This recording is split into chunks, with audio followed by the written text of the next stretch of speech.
Welcome back. In today's video, I'm going to be jumping into ease as a pillar of practice. And so if you recall, I named 3 pillars of practice: ease, presence, and compassion. And so today's we're going to be diving more deeply and more foundationally into ease.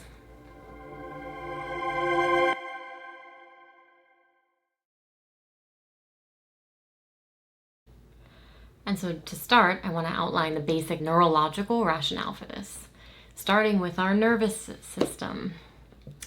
Our nervous system is designed for survival, not ease. And so our minds are these kind of threat detecting machines. And this was super useful for our ancestors when they were living in worlds that were deeply threatening. The fact that they could be so quickly activated to scan for danger kept them alive.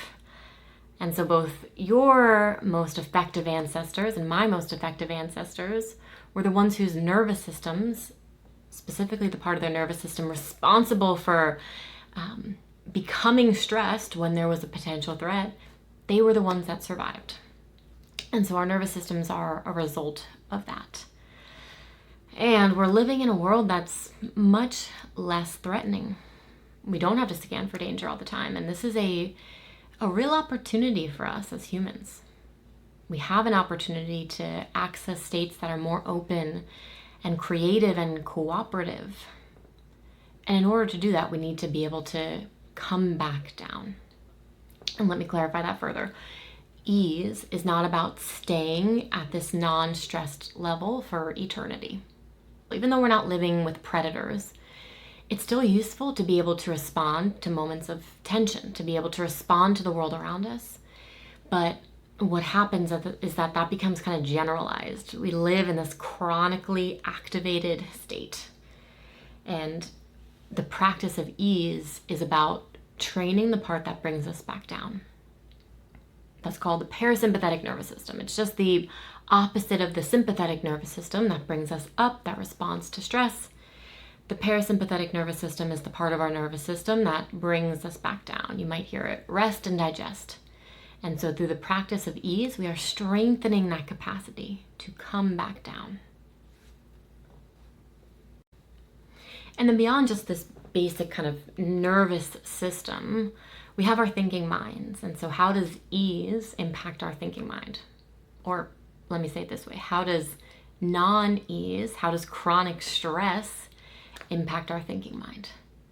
And if we can recognize that our thinking mind is more of this kind of sea of patterning, we know that when we're stressed, we're more likely to activate patterns of thought that are catastrophizing, or that make the other person the enemy, or that assume the worst out of ourselves and others. So when we are living in a state of chronic stress, that means that we're tilting the odds of our mind, our thinking mind, to be more averse to the world around us. And that can bleed into a lot of different areas: our relationships, our trust in ourselves, our trust in the world. The opposite is also true, though. If we can bring ourselves back down and kind of shift our foundation, our baseline, to be one that's more grounded, one that's more regulated, our thinking mind is more predisposed to the thoughts that are creative and cooperative and insightful. So again, by training our minds to be more at ease, we're playing a statistics game that has to do with how we experience the world and how our mind processes data. And we're giving ourselves a greater chance to be in those states of cooperation, of joy, of inspiration, everything that you'd want your thinking mind to be. And so then what does this actually look like, the practice of ease? First, it's a practice, not a destination. And this is something that a lot of people misinterpret about ease, just based on how our culture represents relaxation. It's kind of the pot of gold at the end of this work hard journey. And that's just not a sustainable way to view ease. Because think about it this way: if you're constantly training your mind to stay in a kind of stress-induced, chronic stressed state, even when you have access to a break, your mind is going to repeat what it knows. I've certainly had the experience when I'm chronically under stress, even when I've reached the weekend or vacation, my mind is still operating in that stress system. We can't just turn it off. So we have to recognize that just as training physical muscles is something that you repeat over time in order to integrate into your daily life, so is ease. It's also not an off button. And again, that's one that our culture really gets wrong. When I talk about relaxation in the clinical counseling room, people will say, well, yeah, again, I have a vacation planned, or the 10 minutes at the end of the day before I fall asleep, I'm relaxed. Even actually when people start practicing meditation, they find that ease, the training of relaxation, makes them turn off. A lot of people will fall asleep when they start to practice meditation, and this isn't our fault as much as it's how our culture represents ease. It's this off button, this extreme. And yes, sleep is necessary, deep rest is necessary. I have a whole series on sleep, but what I'm talking about here is integrated ease. The type of ease that exists right along effort. The type of ease that you can rely on throughout the day and throughout your life so that your nervous system knows how to feel when it does have an opportunity to practice more pure ease, if you will. And the fact that it's not an off button is represented well in the challenge of parenting.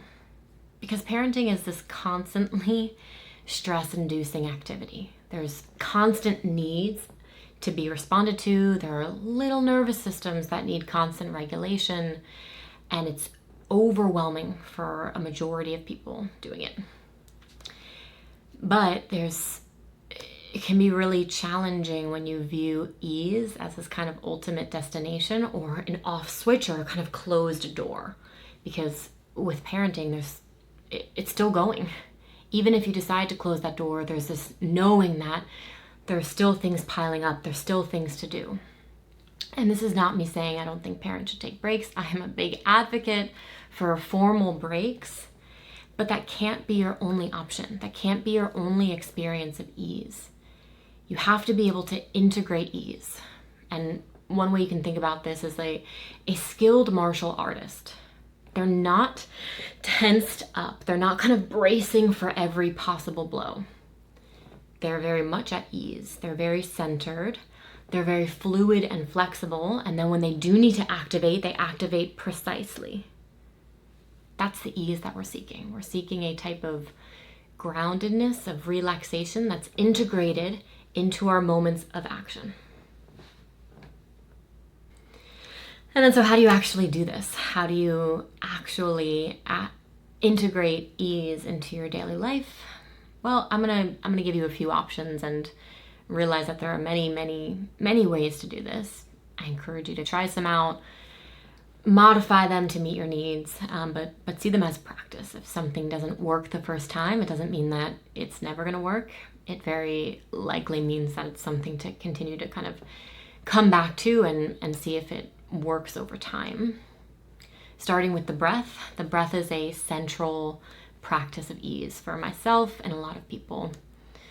For one thing, it's not something that you have to do very deliberately. You can do it in the background of any activity. You can do it standing or seated or lying down. But regulated breath, whether that's through lengthening the inhale and lengthening the exhale, or counting it, or smoothing out the edges, it directly activates your parasympathetic nervous system, the part of the nervous system that brings you back down. And so that's where I'd encourage you to start there. See if just by taking a few deep breaths, you can start to find more ease in whatever activity you're doing. And then second, the body is a really useful vessel for this, specifically the tension that we hold in our body. This can be in your shoulders. A lot of people will hold tension in their shoulders. And there's great utility in practicing softening them down, lengthening the sides of your neck. There's also a lot of tension held in our jaw. So for myself and for many people, it's a reminder to soften.